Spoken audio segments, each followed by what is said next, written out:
And now, we are going to examine the hair and fiber under the microscope. But before that, we are going to put a label on our samples.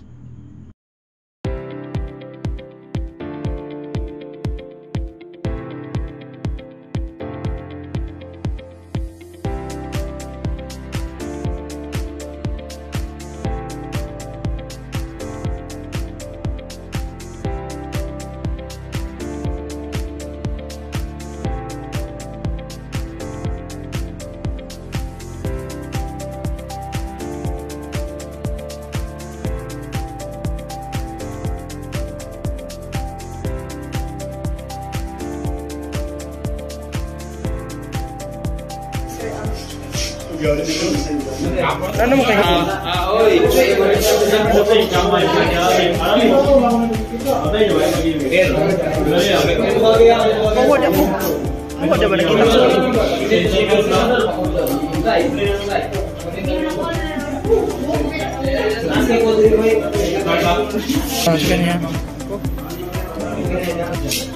Oh, no, dia bog.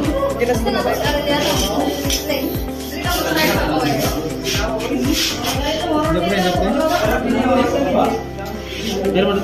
Hi, R. Ora.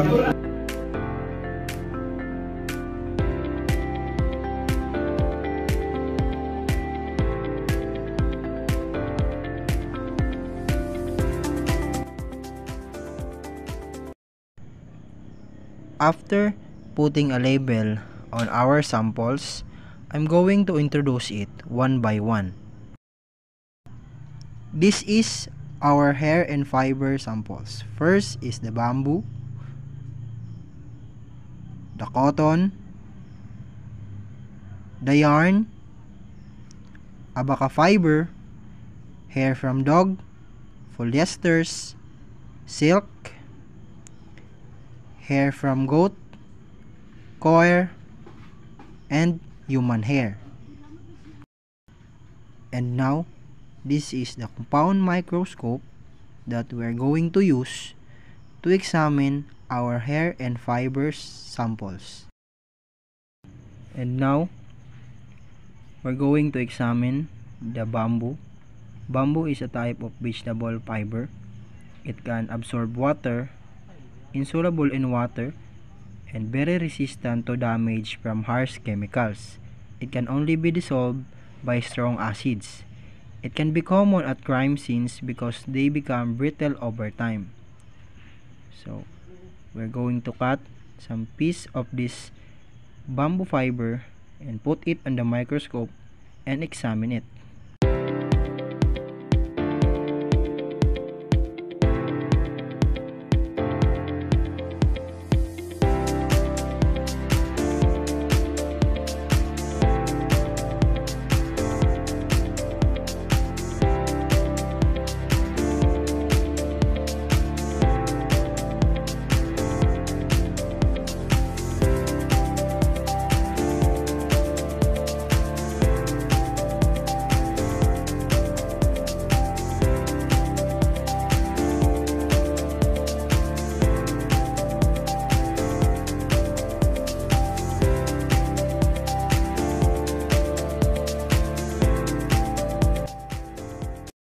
And now, this is the result of bamboo fiber under the microscope. As you can see the solid structure of it. Next is the cotton. Cotton is a type of vegetable fiber. This class includes cotton, linen, jute, hemp, rami, and sisal, made of polymer cellulose. It can absorb water, insoluble in water, and very resistant to damage from harsh chemical. It can only be dissolved by strong acids. It can be common at crime scenes because they become brittle over time.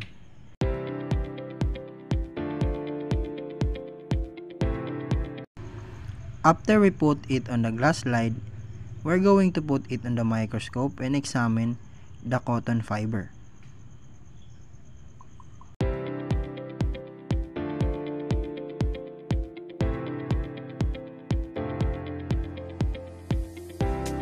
And now this is the result. As we can see, the cotton is composed of fibers that a single unit forming a basis of textile yarn.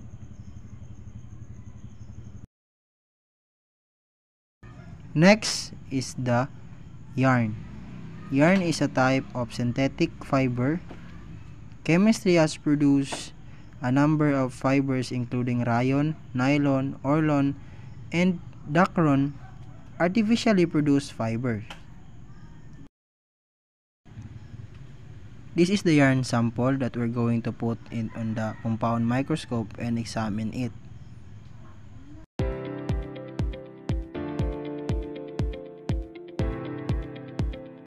And as we can see, the yarn is composed of numerous fibers which are spun, twisted, or drawn together to prepare a unit for weaving or knitting.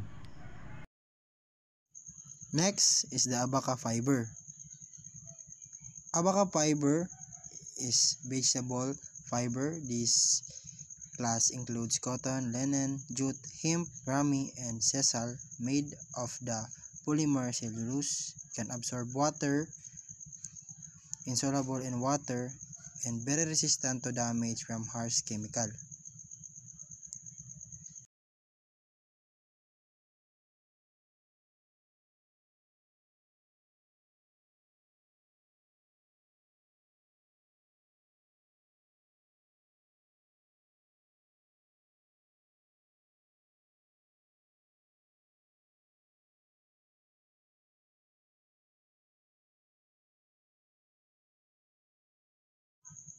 And we're going to put it on a glass slide and cover it with the glass cover and put it on the compound microscope and ready for examining it.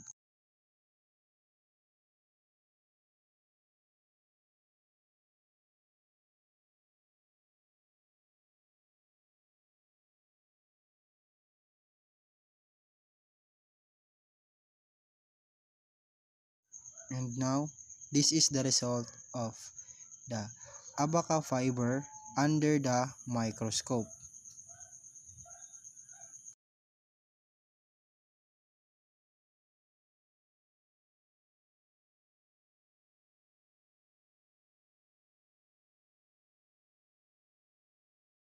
Next is the hair from dog.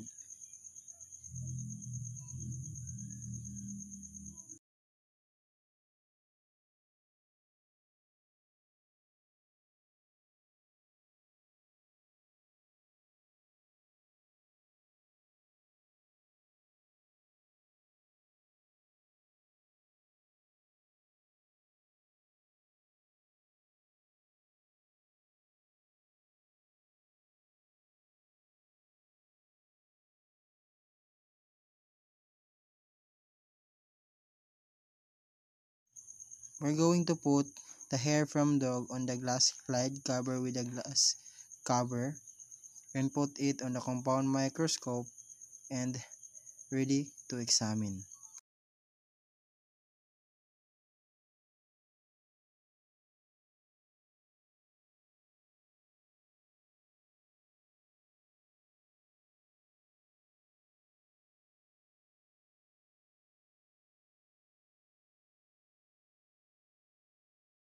And now this is the hair of dog under the microscope.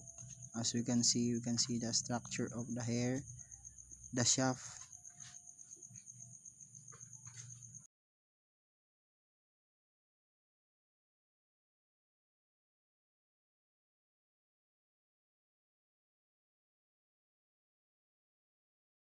Next is the polyester. Polyester is a type of synthetic fibers.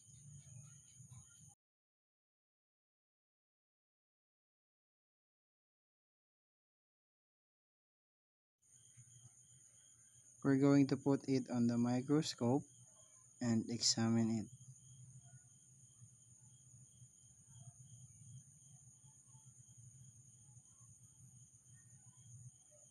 And this is the result. of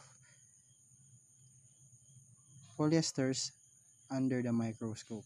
As you can see, the structure of fibers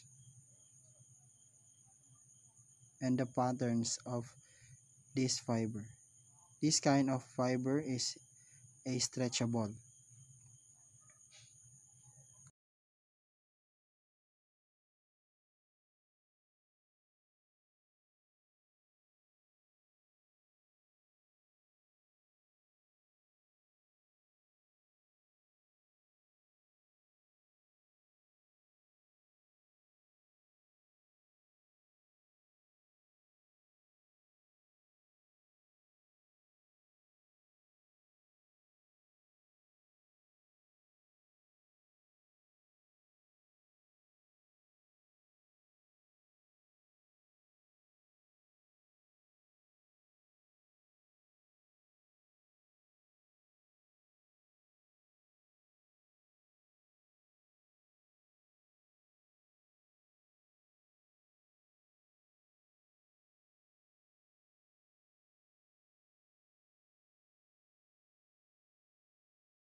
And next to examine is the silk.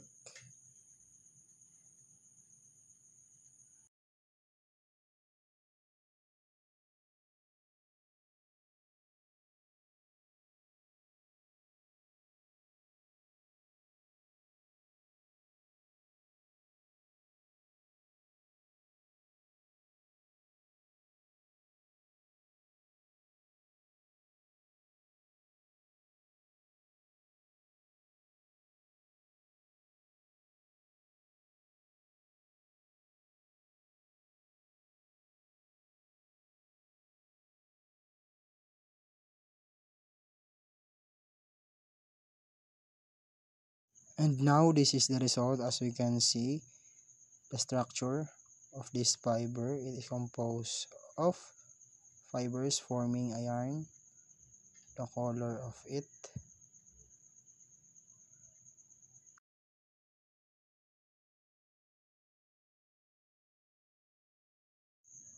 and next, this is the hair of human under the microscope.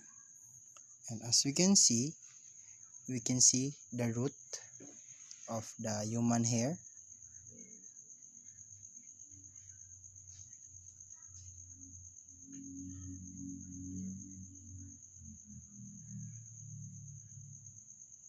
and the shaft of human hair. And now this is the hair of goat under the microscope. We can see the cuticle, the cortex, and the medulla.